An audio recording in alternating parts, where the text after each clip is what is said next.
এই পৃথিবীতে এমন কিছু লোক আছে যারা হয়তো আমাদের কাছে অপরিচিত কিন্তু আল্লাহর কাছে পরিচিত।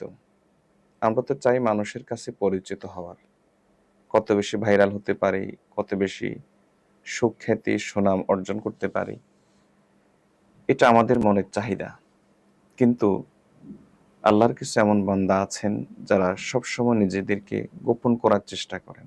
হাদিসের ভাষায় ইউবাহি বিহিমুল মালাইকা, যাদেরকে নিয়ে ফেরেশতারাও গর্ব করে।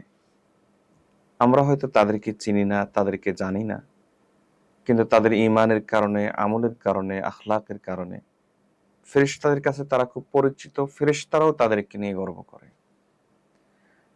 যেমন সাহাবী আব্দুল্লাহ ইবনে রাওয়াহা রাদিয়াল্লাহু তাআলা আনহু, তার একটা অভ্যাস ছিল, তিনি সাহাবায়ে কেরামকে যখন দেখতেন দৌড়ে যেতেন, গিয়ে বলতেন যে তাআল নুমিন বিরব্বিনা সাআতান, একটু আসো, বসো, আমরা একসাথে বসে কিছুক্ষণের জন্য ঈমানি আলোচনা করি, ঈমান বিষয়ে কথা বলি।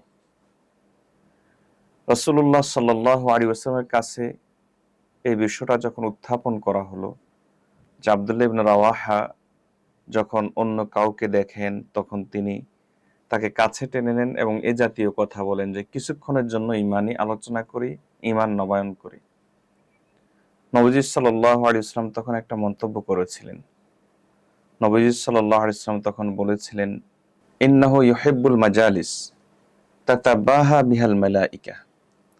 আব্দুল্লাহ ইবনে রাওয়াহা সে তো এমন এক কথা বলছে, এমন এক আলোচনা করছে, বা এমন মজলিসের কথা সে বলছে যে মজলিসকে নিয়ে, যে মজলিসের লোকগুলোকে নিয়ে তাতাবাহা বিহাল মালাইকা, ফেরেশতারাও গর্ব করে।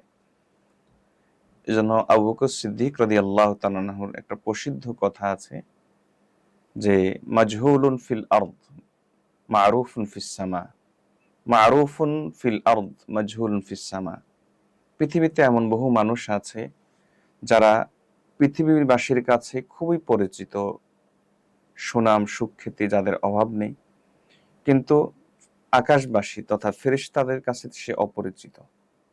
আবার এমন কতক লোক আছে যারা আকাশবাসীর কাছে খুবই পরিচিত, কিন্তু জমিনবাসীর কাছে, পৃথিবীবাসীর কাছে অপরিচিত। আজ অল্প সময়ে এমন দুটি আমলের কথা বলবো যে দুটি আমল করলে আপনিও আকাশবাসীর কাছে পরিচিত হয়ে উঠতে পারেন, ফেরেশতাদের কাছে পরিচিত হয়ে উঠতে পারেন।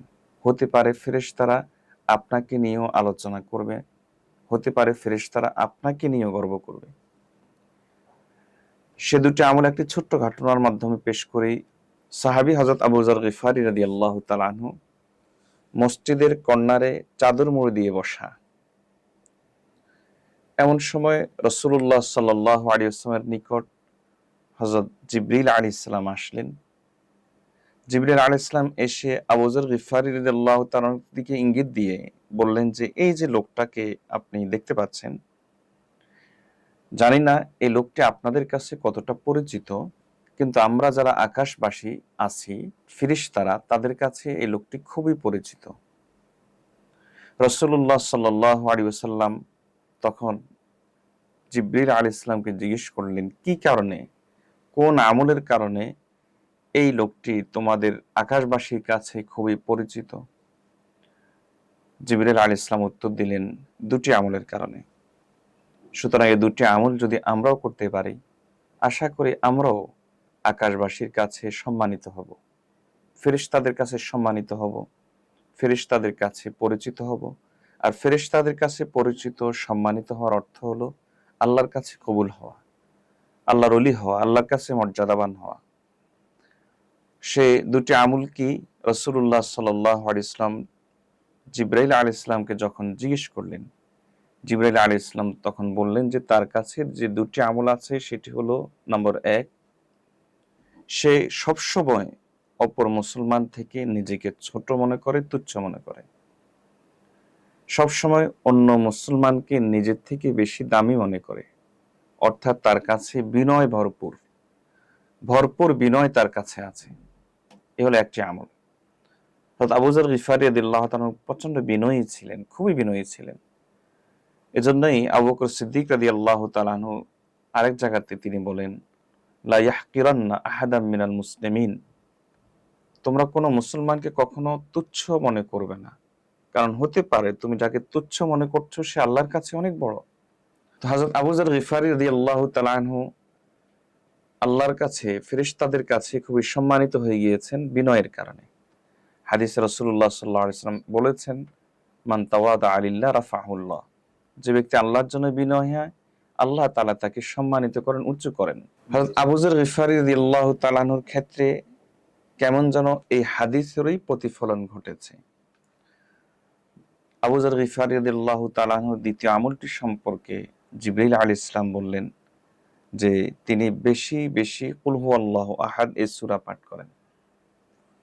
কুল হুয়াল্লাহু আহাদ এমনিতেই হাদিসে রাসূলুল্লাহ সাল্লাল্লাহু আলাইহি ওয়াসাল্লাম একে সুলুসুল কোরআন বলেছেন। কোরআন মজিদের 3 ভাগের 1 ভাগ। আর তাছাড়া এক হাদিসে রাসূলুল্লাহ সাল্লাল্লাহু আলাইহি ওয়াসাল্লাম বলেছেন, যে ব্যক্তি 10 বার কুল হুয়াল্লাহু আহাদ তিলাওয়াত করবে, বানাল্লাহু লাহু বাইতান ফিল জান্নাহ, আল্লাহ তাআলা তার জন্য জান্নাতে বাড়ি নির্মাণ করে দিবেন। তো এই দুটি আমলের কারণে বিনয় এবং বেশি বেশি করে সূরাতুল ইখলাস তেলাওয়াত করা, এই দুটি আমলের কারণে আবু যর গিফারী রাদিয়াল্লাহু তাআলা আনহু ফেরেশতাদের কাছে এরকম সম্মানিত হয়ে গিয়েছিলেন।